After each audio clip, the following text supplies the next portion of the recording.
अस्सलाम वालेकुम वरहमतुल्लाहि वबरकातुहू। मैं डॉक्टर आदिल मजीद मीर कश्मीर आया हॉस्पिटल से paediatric neuro ophthalmologist skin specialist. एक इम्पॉर्टेंट प्रॉब्लम्स जो बच्चों में होती है और बड़ी रेयर है जिसको हम कंजेनिटल कैटरैक्ट कहते हैं, उसके बारे में बोलना चाहूँगा। ये आम लोगों में जैसे कैटरैक्ट होता है वो एज रिलेटेड होता है, क्लाउडीनेस होती है लेंस में जिसकी वजह से उसको दिखने में प्रॉब्लम होती है और यूजुअली ये एक एज के बाद होती है, 50s 60s, किसी को थोड़ा पहले भी होता है लेकिन अक्सर को जो है एज रिलेटेड होता है। लेकिन अगर यही कैटरैक्ट और सफ़ेद जो है मोतिया जो है बच्चों में है तो उसको कंजेनिटल कैटरैक्ट कहते हैं। कंजेनिटल कैटरैक्ट में और बड़े के कैटरैक्ट में कुछ इम्पॉर्टेंट डिफरेंसेस है, वो समझना भी है, पेरेंट्स को भी समझना है, डॉक्टर्स को भी समझना है और कभी-कभी पीडियाट्रिशियन जो उनको देखता है उनको भी समझना है, ताकि उस बर्डन को, जो उस डिज़ीज़ को हम अर्ली डिटेक्ट कर सकें और अर्ली ट्रीट भी कर सकें।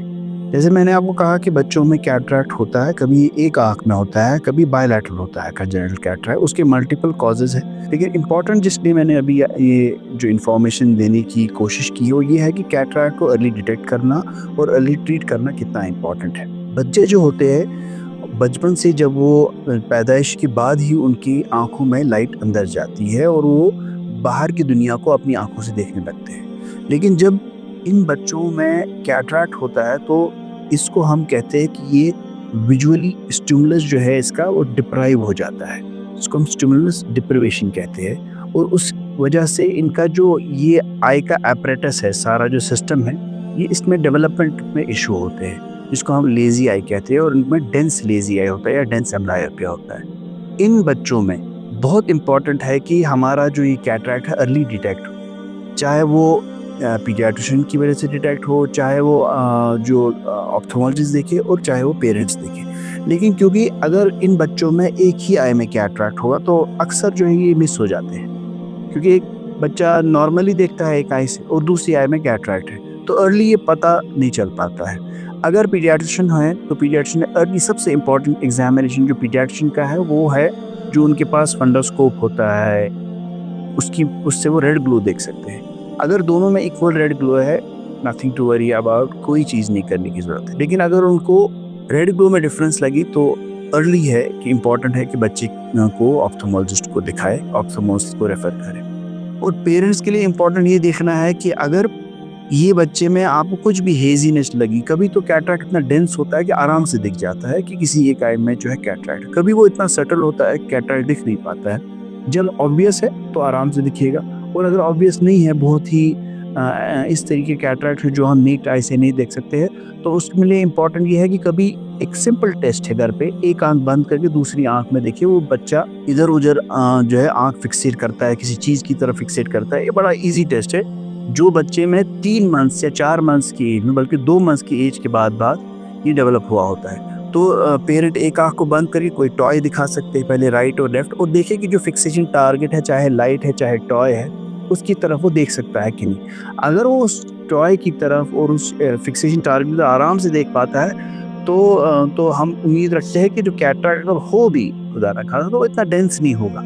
और अगर वो बिल्कुल ही नहीं देखता है या रेजिस्ट करता है आपकी किसी आँख को ऑक्लूड करना, या वो देख नहीं पा रहा है, वो मूवमेंट्स नहीं देख कर रहा है उसकी तरफ, तो ज़ाहिर-सी बात है फिर उस केस में हमारे को ज़रूरी है कि इसको हम इवैल्यूएट कराएँ। तो कैटरैक्ट के बारे में जो मैंने पहली बात कही, इम्पॉर्टेंट पार्ट आज की वीडियो में, वो इम्पॉर्टेंट है कि डिटेक्शन ऑफ कैटरैक्ट बहुत इम्पॉर्टेंट है। और उसके लिए जो मैंने आपको सिंपल चीज़ें कही, पीडियाट्रिशियन, पेरेंट्स एंड ऑप्थेल्मोलॉजिस्ट, ये 3 लोग हैं जो इसको डिटेक्ट कर सकते हैं। पीडियाट्रिशियन और पेरेंट्स अर्ली कर सकते हैं और कुछ प्रॉब्लम होने के बाद जब हम किसी पीडियाट्रिशियन के से या किसी पेरेंट से जो वो रेफ़र होकर आता है, तो तब यूजुअली लेट होता है बहुतों में, और कुछ लोगों में जिनमें डेंस कैटरैक्ट है वो तो अर्ली आ जाते हैं। इसकी वजह ये है कि जब एक आँख में कैटरैक्ट होता है, फिर से मैं कहता हूँ कि जो दूसरी आई नॉर्मल है, तो बच्चा सारी एक्टिविटीज़ नॉर्मली करता है, तो वो कभी कंप्लेन नहीं करेगा मुझे इस आँख में दिखाई नहीं देता है। और जो बायलैटरल कैटरैक्ट होता है तब यूजुअली क्या होता है, अगर वो दिखता भी नहीं है तो विद टाइम जो है बच्चों में कुछ सिम्पटम्स होते हैं जिससे पता चलता है। जैसे उनमें निस्टैग्मस डेवलप होता है, या तजदबाल अशनित थर-थर, या आँखों की मूवमेंट्स होने लगती है, ऐसे हिलने लगती है। कभी ऐसा होता है कि उनमें कभी तिरछापन आने लगता है, डेविएट होती है आँख, तो एक आँख लगती है ये तिरछी हो रही है। तो ये सब इंडिकेशंस है कि इस आँख में विज़न कम है, इसीलिए ये हो रहा है, या दोनों आँखों में विज़न कम है इसीलिए हो रहा है। जितना डिले होगा इस केस में, तो उनमें क्या होगा, उन बच्चों में उनका डेवलपमेंट जो है वो नॉर्मल नहीं होगा। आप एक समझिए, एक बच्चे को बंद करके रखा है, हम एक्सपेक्ट नहीं करते वो नॉर्मल टाइम पर जो है वो चलने लगेगा। ज़ाहिर सी बात है, जो उनको चलना है उसके लिए बहुत इम्पोर्टेंट है कि वो उसको खुला रखे ताकि वो हाथ पैर हिला सके, फिर वो टर्न करे, फिर वो थोड़ा-सा जो है उसके बाद नीज़ के बल या हाथों के बल उठने लगे, सिटिंग पोज़ीशन बनाए। तो ये सारी डेवलपमेंट जैसे हर चीज़ में होती है, ऐसे विजुअल डेवलपमेंट के लिए लाइट जब तक अंदर नहीं जाएगी, उनका विज़न डेवलप नहीं हो पाएगा। तो इसलिए ये बड़ा इम्पोर्टेंट है हम अर्ली इसको डिटेक्ट करें, और नेक्स्ट वीडियो में ज़रूर इंशाल्लाह मैं बताऊँगा कि इसकी ट्रीटमेंट क्या है और हमें क्या करना चाहिए। और अगर इसमें कुछ भी कमेंट्स हो, आपके कोई सवाल हो, वो आप भेज सकते हो, मैं जवाब दे देता हूँ इंशाल्लाह। अस्सलाम वालेकुम व रहमतुल्लाहि व बरकातुहू।